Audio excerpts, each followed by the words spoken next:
You are the best thing in my life. Sunny days and starry nights that never end. You make me laugh, you make me cry, you make me come alive. I'll come alive again. I'll come alive. I'll come alive again. Hello everyone, and welcome to my 14th episode of Celeste's Quest for Her Best Life. Today we're talking all about fasting in honor of Fasting February. I bet you didn't know that that was the national month this month. Yes, it's Fasting February. And if you don't know what fasting is, well, hold on tight because we're going to be going real fast. I'm going to tell you everything that I know and some other things I had to learn just to tell you all about fasting. So I imagine the reason that February is considered fasting month is because this month is also the month that usually Lent starts. Lent is typically a time in the Catholic Church where you give up stuff. Sometimes it can be a fast, sometimes you're just abstaining from certain things. That's called partial fasting. So if you give up sugar or you give up alcohol for a period of time, that'd be considered a partial fast. So most Catholics do partial fasting during Lent, and Lent starts the day after Mardi Gras, also known as Fat Tuesday or Carnival, and it starts on Ash Wednesday and it goes all the way until Easter Sunday. But did you ever notice that it's always moving around? It's always changing dates. It's never on the same day, and Easter always changes. I remember I never knew when Easter was. I just knew when the church told me it was Easter Sunday. The date of Easter is always celebrated on the Paschal moon or the ecclesiastical moon, which is the first full moon that happens on or after March 21st. So whatever Sunday comes after March 21st, that's this time we celebrate Easter, and then you just roll back 40 days, 40 nights, and there's your Ash Wednesday. So Fat Tuesday is the day you get to party. You can drink, you can have sex, you can eat whatever you want, you can be a glutton, you can do pretty much celebrate the 7 deadly sins. And then Ash Wednesday, you're forgiven for everything. You get some ashes put on your forehead, and then you go the next 40 days and 40 nights until Easter. At least that's the way I was taught. But this fasting holiday is not the only one that is based around lunar cycles. In fact, a lot of fasting holidays and a lot of religions are based on the moon cycles. But I digress. Let's get back to what fasting is. I'm going to give you a definition. This is a Webster's Dictionary definition. Fasting is defined as a willful, not forced, refrainment from eating during a period of time. And yes, you do it on purpose. Nobody can force you into a fast. That is starvation. That is completely a different thing. We're not talking about starvation. We're not talking about being food deprived. There are so many reasons people choose to fast, and we're going to find out more about that. But a lot of it has to do with mental control over themselves or being healthy or spiritual connections. We got a lot of different reasons that people fast, and I'm going to tell you why I fast. But no matter what your reason may be to fast, it's really not easy. And the reason it's not easy is because we're being sent food messages from the left, from the right, in front of us, behind us, on TV, in the car, wherever we go, there are foods being advertised. When you see your favorite restaurant, you think of your favorite food. Oh, I love their sushi. Oh, I love their pizza. And you're driving along and you see these, and guess what? Those messages are being sent straight to your brain. And then your brain is now activating a hunger hormone called ghrelin. You ever get that grumble that's like, feed me? It's like a crazy dinosaur that's living in your stomach. Well, that's your ghrelin, and he's a demanding little glutton. And the more you feed him, the more demanding he gets. So actually, fasting can kind of shut him down a little bit so he's not so demanding, because he'll realize that he's not going to get everything he asks for all the time, okay? Well, let's count our blessings. So if food scarcity isn't your problem, it's something to remain cognizant of during your fast, that you are blessed, and you should be able to be grateful that you can choose when and how much you're going to eat, and to actually abstain from eating altogether for health reasons. So for Fasting February, I resolved that I was going to do a fast, and instead of overthinking it like I do with everything, I decided that I was going to fast right away, starting on February 1st. And I was going to start off with a 48-hour fast, because everything starts on Mondays, right? And February 1st was on a Monday. So I really had no excuse out of that one. So I decided to do a 48-hour fast, which means that I stopped eating at a specific time on Monday and I started eating again at a specific time on Wednesday. So for me, I decided I would stop eating by noon on Monday and I would start eating by noon again on Wednesday. Now, I had my big meal on Monday and then I was done and I didn't eat anything else. A fast technically doesn't begin until 12 hours after your last meal or whenever digestion is complete, which can take anywhere between 8 to 12 hours for a single meal.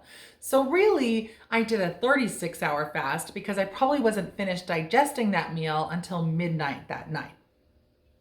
But in my mind, I did a 48-hour fast because mind over matter, I had to stop eating and tell my brain I was no longer allowed to eat from noon Monday to noon Wednesday. So in my mind, I did a 48-hour fast. And I also was really, really good. And I did not break my fast with a huge binge meal, which I have done in the past. And it does not make you feel good. You overeat, you think, oh, I've been deprived. And your brain tells you, eat everything. And so I decided not to do that. I ended up having chicken bone broth, which is fortified with a lot of vitamins and collagen and has protein. And then I also made an egg drop soup out of it with soft egg ribbons. And I felt really good and it really hit the spot. I wanted something salty, but I wanted something with substance and the eggs did that for me. And then I had just a handful of blueberries. I just wanted something kind of sweet and flavorful. The blueberries totally hit the spot. And during the fast, I didn't eat or drink anything except for water, herbal tea, which I am a tea fanatic, so I don't give up tea for anybody. Not sweetened, no cream or sugar or anything like that in my tea, no honey, just hot tea and water. And then here's a big tip. You must have electrolytes if you are going to fast. And in the past years that I did fast, I didn't know about the magic of electrolytes. However, let me tell you, if you feel like you have a headache, if you feel like you have a tummy ache, if you feel like you're sluggish, if you feel like you're in pain, like your muscles are starting to tense up in your neck and your back, and you feel just general malaise, or you feel out of ordinary or feel out of sorts, and you know it's being brought on by your fast, you should take some electrolytes, because I promise you, you will feel better. And if you don't feel better, then you probably shouldn't be fasting. But if you feel better on the electrolytes, which you should instantly, I feel within under 5 minutes after I take electrolytes, any symptoms of discomfort generally just dissipate. They just go away. When people think of electrolytes, they tend to think of products like Gatorade and Pedialyte. This is not what I'm talking about. No. You should not have sugar and you shouldn't have any calories from any kind of beverages during a fast. Instead, I recommend there's different kinds of electrolytes that come in powder form. You can add to water, or you can even get just the minerals alone. And there's something called snake juice. Look up the recipe. The electrolytes I use, I like Ultima Replenisher. After I take Ultima Replenisher packets, which are just like these skinny little powder packets that are really easy to take, and I throw some in my purse, add them to a bottle of water, drink them, done. And the electrolytes are really good. They are slightly sweetened with stevia, and they do have flavoring, like there's grape, orange, cherry, pomegranate. So they're tasty, kind of like a treat when you're fasting, but they don't have any calories and they don't have any sugar and they don't have any other bad things. They just give you those vitamins and you feel great. So electrolytes are key, and so is breaking the fast with something light and not heavy. Generally, you're not supposed to eat anything, but some people do juice fast, some people do grapefruit fast, some people do egg fast. There's different kinds of fasting, and those are partial fasts. Like I said, if you just are giving up something, or if you're just modifying and you're still eating something, then it's a partial fast. It's not a true fast. There's even really extreme fasting called dry fasting or absolute fasting, in which you don't even consume water. I would not do these fasts. I do not do any kind of absolute fasting without the guidance of some kind of healthcare professional. You really need to talk to somebody before you just dive into a dry fast. But with any fasting, you may need to talk to your healthcare practitioners about it, whoever you're dealing with, because if you have severe health issues, if you're pregnant, or if you have any kind of reaction to fasting, you shouldn't be fasting. So just be careful and make sure that you're doing the right things. And if you feel like crap, then don't do it. Okay. So why on earth would people give up food? Food is so big in our culture. I mean, food is awesome. It tastes amazing. You can, and cooking food and sharing food are big parts of our culture. It's a way we connect with our families and the people that we love. We show love through it. But there are a lot of different reasons why people choose to fast. Like I said, there are health reasons, there are mental reasons, and there are just kind of reasons people need to reset. Plato said, "I fast for greater physical and mental efficiency." So you need to find a reason. If you have no reason, then you shouldn't be fasting. You need a real reason why you're fasting, because you need to focus on that reason during your fast. So when you have those moments of weakness, you can go, "Oh, no, I'm fasting because whatever." So here's why I fast. Okay, so as you can see, I'm a pretty fluffy lady. I've been a big girl my whole life. I was a big kid and I have some health issues that I'm dealing with. I had some emotional trauma early on in life that kind of really caused some really bad eating problems for me. And I have struggled with weight my entire life. So I'm no stranger to diets and fad diets and even diet weight loss pills. My mom used to put me on, things like that. And so it's been really a long journey for me. But I also have been very, very interested in health because I realize that weight loss diets aren't necessarily healthy diets. And that's a really tough transition to make in your thought process. What's healthy and what's for going to get me to my goals. And so I had always taken an interest in weight loss, but I also wanted to figure out how can I lose weight and be healthy. So I always watched different documentaries and was interested in health documentaries. So I ended up watching this documentary back in 2012 called Fat, Sick, and Nearly Dead with Joe Cross. Now, I think the movie actually came out in 2010, and I might have watched it even as early as then, but I think I watched it a couple of times, and ultimately I decided January 1st in 2013, I am going to do this 60-day juice fast because Joe Cross did it. And if you haven't seen it, Joe Cross had a crap ton of medications he was on. He wasn't feeling great. He decided to do a 60-day juice fast, felt awesome, and spread the word about juicing to everyone. And it was a big fad. And for that Christmas 2012, I got myself a really heavy duty juicer and decided I was going to do the 60-day juice only fast. I'd already been juicing for years. And I even had juice parties. So I was really heavy into juicing, so I thought, why not? I already love juice. 3 weeks into my fast, my period came and I fainted. And I fainted more than one time. I was really, really weak. I turned completely anemic. I almost had to be hospitalized and I was not good. So I made it 30 days and my wife insisted stop. And she actually tapped out before I did because she was feeling really weak and she didn't have any energy and she was in pain. And there were a lot of reasons that she quit. But I can tell you, I felt really great up until that point. Up until the time my period started, I was feeling energized. I felt in control. I never felt hungry. And it took until about the 5th day for everything to kind of even out. And by the 5th day, I was like, this is going to be a breeze. But then I transitioned into a raw vegan diet, which ended up giving me a lot of other health problems. I have nothing bad to say about vegans or veganism. In fact, everybody to each their own. Your body, your business, your body reacts differently to foods and to different diets than my body. So we all have to respect each other and where we're at. And I did not feel good as a vegan, but I know other people who are vegans who thrive. They look amazing, they glow, and I wanted that. And there's a lot of reasons I wanted to become a vegan, and I did it for a year, but it just wasn't for me. So whatever you do, just keep doing you, okay? So the good news is I did lose 25 pounds during that fast, but I ended up putting everything and a lot more back on in the vegan diet. So I decided not to fast again for years because I'm kind of an extremist. I'm like all or none. I have to fast big and fast for like weeks or months and then, or not do it at all. So I didn't fast for a long time. But then in 2018, I decided to get into the keto diet and I joined every keto group, got the keto books, started reading, started looking at all the things about keto and was like an expert. And I also noticed that everybody was talking about something called IF and OMAD. What? And so IF stands for intermittent fasting, and OMAD stands for 1 meal a day. So it's basically kind of a similar concept either way. What you do is you have eating windows. It's not all or none. You get to eat once a day. What's OMAD? 1 meal a day.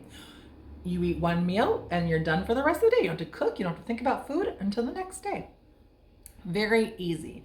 And then you have intermittent fasting, which gives you a window. What I would do is 16-8, which is 16 hours of fasting, 8 hours of eating, or you can do 18-6, which is what I'm planning on doing, or I'm trying to do right now, which is where you have an 18-hour fast and a 6-hour window of eating. So for me, I try to eat between 12 p.m. and 6 p.m. So I have a 6-hour eating window, and usually I'll do 1 or 2 meals within that time. People often pair the intermittent fasting and the OMAD with a specific diet. Now you won't, it kind of goes in the face of what a lot of nutritionists and dietitians have been teaching about eating 5 small meals a day. Well, that teaching is based on meals that are not low carb, because when you're not low carb, when you're eating a standard diet, you are eating carbs, complex and simple, for energy. You're getting your energy from glucose. When you take glucose out of the diet, you're getting your energy from your fat, which is coming to you through ketones. So your body produces ketones, which allow you to access fat. And because your body is using ketones for energy, you don't really run out of ketones. This is a whole little system our body's got going on. It's kind of cool about, it's like switching your fuel source. There are many, many, many books, many, many, many resources, many gurus that will tell you all about how ketosis works. That's not what I'm really the topic of my show, but I am telling you that for most people that do intermittent fasting, the low carb really works because it sustains longer and you're not running on glucose, you're running on ketones, which you can run on. As long as you got fat on your body and you've got ketones in your system, you can access that fat for energy. So why do I fast? I'm going to tell you. I fast because it's like putting a bridle on a wild stallion of hunger. Let's just call I have this big wild stallion and her name is Hunger. And I get to have control of Hunger. And she bends to my will. And so it's really just about taming that wild horse for me, because when I fast, I feel like I'm in control. Not just during my fast, but afterwards. I feel like I'm in control of when I eat, what I eat, how often I eat. Things like that are really hard for me without fasting. And sometimes the longer I don't fast, the more I just lose control of it. I just start, I don't really eat bad, but I eat more. My portion control gets all out of whack and I'm eating too often, or I'm night snacking, which is a big problem for me. Once I start fasting, I really seem to be able to get a lot more control over when and how much I'm eating. My appetite is much lower. Now, the other reason that I choose to fast, and the reason I chose 48 hours to fast, is because of something called autophagy. Now, autophagy is being studied more and more. We didn't know a lot about it until recently, but autophagy is, let's just break it down. The word itself is autophagy. Auto means self. The phagy means to eat. So literally it means to self-eat or eat oneself. You are cannibalizing yourself. What happens that they're finding is that the first thing that your body eats are dead, damaged, or unhealthy cells in your body. And it just gets rid of them. And it self eats those for nutrition, okay? And so it's actually really good and it helps you regenerate new cells, new stem cells, new healthy white blood cells faster and more efficiently.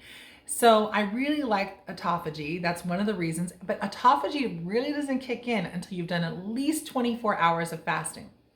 So in extreme cases of people that have extreme illnesses and autoimmune disorders and cancers, water fasts have actually been recommended.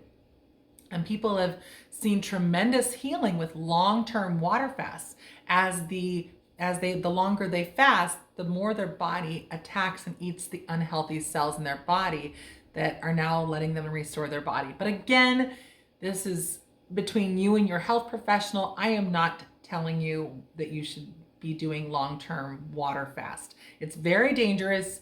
It's very difficult. So this is something you have to talk to your doctors about, but there have been a lot of studies, and there are more coming out all the time about the healing practice of long-term water fasts. And the other benefit that I really like is to give my digestive system a break. Now, if you start learning about body and the energy that it takes for your body to do different processes, you find out that it takes 30%, up to 30% of your body's stored energy to digest your food. Up to 30%. That's the energy that is also allocated for brain functions, heart functions, cardiovascular functions, all the functions in your body. You have so much energy. And 30% of that is going towards your digestion. So when you give that a break and you're no longer having to worry about digestion, your body's energy can be allocated to different areas that need healing in your body. So it could be more energy going towards building new cellular cells in your body. It could be the energy goes towards fighting off infections. It could be that the energy is used for brain functions. So whatever you are conserving on energy is going to be spent elsewhere. Your body is still going to use all the energy. It's like when you're on your phone and you find that an app is using 30% of your battery, and you close that app, and then it can do its other processes and actually last longer too. I always like the Hippocrates quote. Everyone has a physician inside him or her. We just have to help it in its work. The natural healing force within each of us is the greatest force in getting well. Our food should be our medicine. Our medicine should be our food. Usually it's just that long. But to eat when you are sick is to feed your sickness. He was really onto something. And you have to understand, this is Hippocrates. He's living in the 5th century BC. We didn't know anything about germs and viruses and all the science we have today, but yet we're finding that this is ringing so true today. Even Benjamin Franklin said, the best of all medicines is resting and fasting. Rumi said, fasting is the first principle of medicine. There is so much evidence that fasting is a very old ritual that has been practiced in almost every culture for not just centuries, but millenniums. And rather than going out of style and becoming this archaic notion of, oh, I can't believe they did this to themselves, it's actually gaining momentum in recent years. And if you are interested in learning more about intermittent fasting, I really recommend looking up podcasts and videos by Dr. Jason Fung, who's kind of the leading authority today on fasting. So besides autophagy, what are some of the healing qualities and benefits of fasting? There are a lot. There's been an entire new resurgence in the science, in the clinical studies. There's new research coming out all the time about what people are finding is happening with fasting. Research has shown clear indication that regular, healthy, non-extreme forms of fasting do so much for the body, it's really kind of hard to ignore the facts and the evidence that's been shown.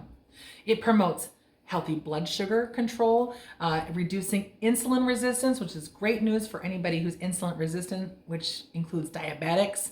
It helps decrease inflammation in the body, and a lot of people are chronically inflamed. We're not talking about acute inflammation, we're talking about chronic inflammation, which causes numerous problems in the body.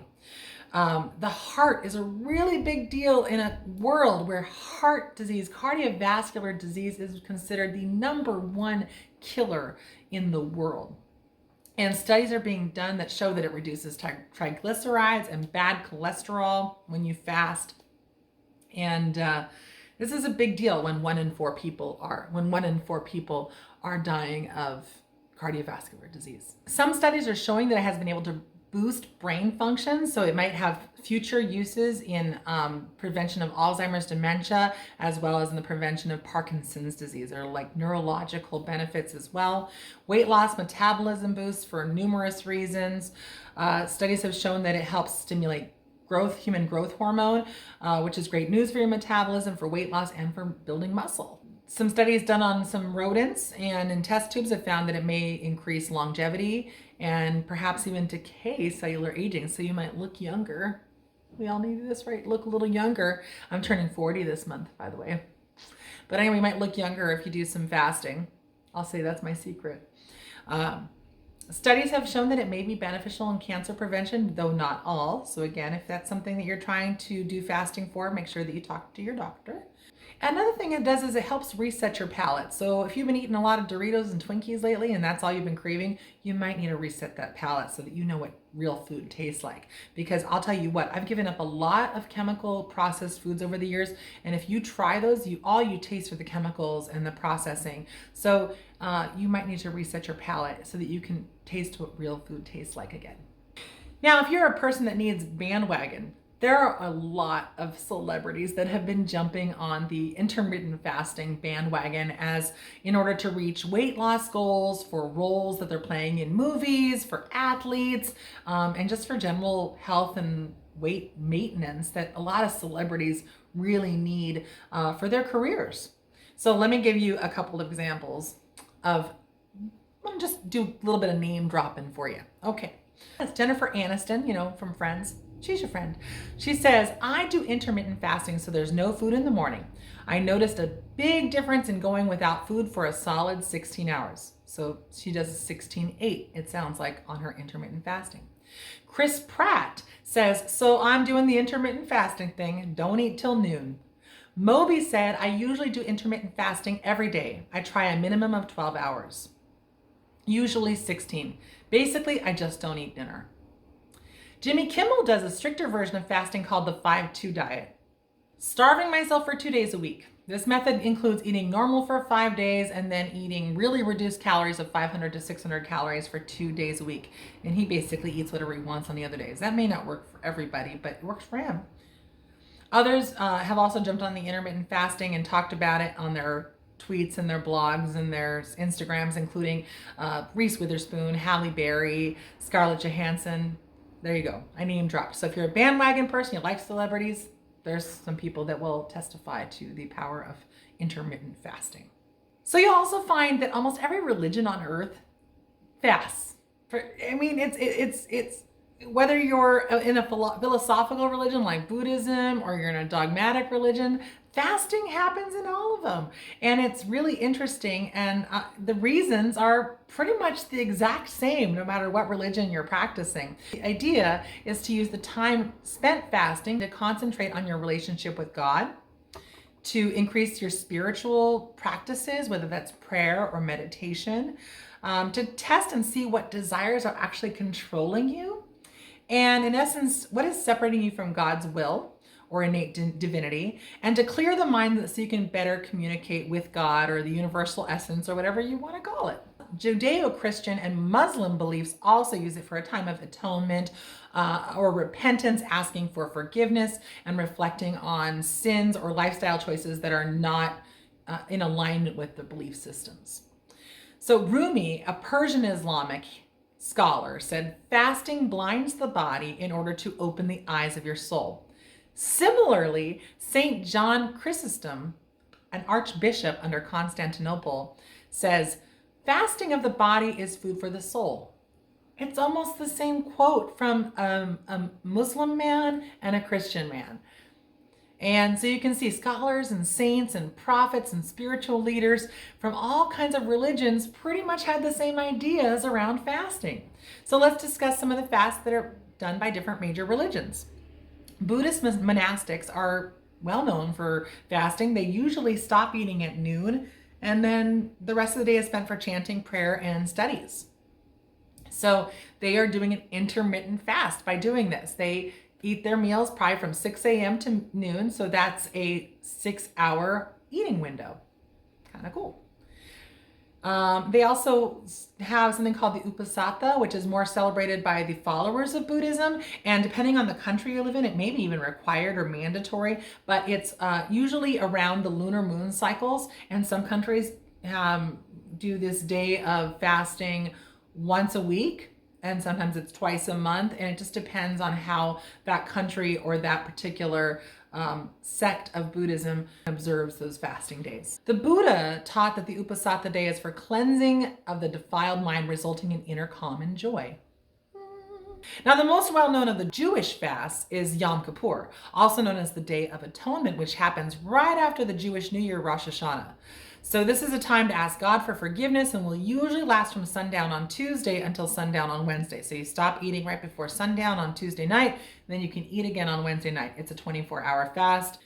Rabbi Jonathan Miller says Yom Kippur is our Day of Atonement, the most serious day of the year, when we do a 24-hour fast, refrain from normal joys of life, focus on spiritual tasks of life, focus on living a life that God would have us live. Okay. This fast is one of the more extreme fasts, by the way, as even drinking water is generally not acceptable, even to brush your teeth. The verse which is most often referenced for Yom Kippur is actually from Leviticus 23:27, which states the Day of Atonement should be one of self-denial. Fasting in Islam is most notoriously observed during Ramadan, but similar to the Buddhist precept, also includes abstaining from sex, smoking, food, and drink. Now, Ramadan takes place during the 9th month of the Muslim lunar calendar, and fasting is the 4th pillar of the 5 pillars of Islam. That's pretty important. Fasting is referred to as Sawm. According to the Quran, Allah says, "O you who believe, fasting is prescribed for you as it was prescribed for those before you, that you may develop God consciousness." So you can see in this quote that even Islam recognizes that fasting is a far older practice than the religion itself. Now, one religion that's older than Islam would be Hinduism, which is known as the world's oldest living faith with over 1 billion adherents. That's huge across the globe. 1 billion adherents. Holy cow, literally. That's my joke. Like the other religions discussed, Hindus practice fasting to increase God consciousness or become closer to God, cleanse and purify the mind and body, also to celebrate festivals and holidays. Hinduism is a religion where fasting plays a rather huge role in the practice and ranges from light to extreme abstention.